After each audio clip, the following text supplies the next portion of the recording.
This is TWiT. Apple plans to wait until 2020 before releasing an iPhone that works with 5G. This was according to Bloomberg, Mark Gurman's and friends on Bloomberg. Is this a big deal? I mean, this is what happens all the time, right? When we go to 3G and 4G, Apple waits a while, right? Yeah, they're super conservative. Oh, am I supposed to call on you guys? Oh. Is that what? Or you raise your hand? No, I defer to Andy. No, Renee, it's just you we're start. all excited. I was going to say Apple has historically been super conservative when it comes to radio technology. Like you mentioned, there was no 3G in the first iPhone. They didn't go to LTE the same time HTC did. And as someone who used the HTC Thunderbolt that lasted all of 2 hours on full charge and maybe melted its way through a table or two, it's usually because the initial chipsets are big and hot and power consuming and just aren't as good as the second and third generation chips. So Apple typically waits. And also by the time the second and third generation chips come out, the technology is actually deployed where a greater percentage, not even a large, but a greater percentage of people can use it. One of the things that I think is really important is understanding how complicated 5G is going to be. Yeah. So a lot of us are talking about it, and 5G is going to come out very slowly for most of the country. It is the density of the transponders that are required, it's every 250 feet. And so there are lots of little transponders, but there's lots of them. And it is going to be very difficult to get those out past the center of a lot of cities. And so it's probably the most expensive rollout. It's also why we're seeing such a push to get rid of net neutrality, is because of how much money is about to be spent on getting 5G rolled out. Now, once it's out, there's a lot of opportunities, but it's not going to happen by 2020. And so there's where we're going to see 5G and where we're going to feel left out, if anywhere, is going to be at large event spaces where they start to really push that. So a Moscone, an arena, those types of things are probably going to see, that because there's a lot of point of sale opportunities that are going to be new for 5G. And so we're going to see those there. We're going to see them in dense populated areas. But as soon as you get out, literally not even get out of San Francisco, as soon as you get near the bridge, you're probably going to go back down to 4G for the foreseeable future. And so I think Apple is probably a great investment on theirs, or a great non-investment on theirs, to wait probably until 2020 or even 2021. What does feeling left out look like? Like, what does that look like if we're, do we really need that much faster? Yeah, it's going to be incredibly fast. It's like, it's faster than your cable network. They're talking. The raw speed of the network is in the terms of gigs. They're definitely going to be able to serve you high hundreds of megabits per second. Latency is a big deal because it's going to be much lower. The latencies can be in the sub 10 range, although it probably in reality it probably won't be quite that low.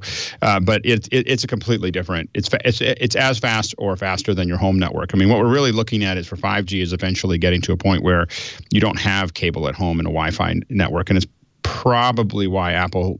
My guess is why Apple might have let go of Wi-Fi, because I think that 5G will slowly take over that whole era where you're not really, and that's why the advantage for T-Mobile and the advantage for a lot of other folks is being able to move into that market, the traditional cable TV market. But of course, what they need to do is, there's a lot of wrangling that they have to do. Number one is getting that density. Number two is probably negotiating zero rating for most of the media organizations, which is, again, why they probably want to get rid of net neutrality. More than anything else, they just want to zero rate a lot of things.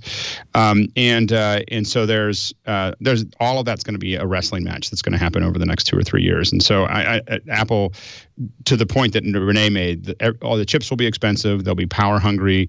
They won't integrate well. Second, third generation is going to be a lot better. The market, the infrastructure that they're setting into is going to be better. We will hear people complain about it by 2021 of, I went to, there was all these cool things I could do at the stadium with my Samsung, and I couldn't do it with my iPhone.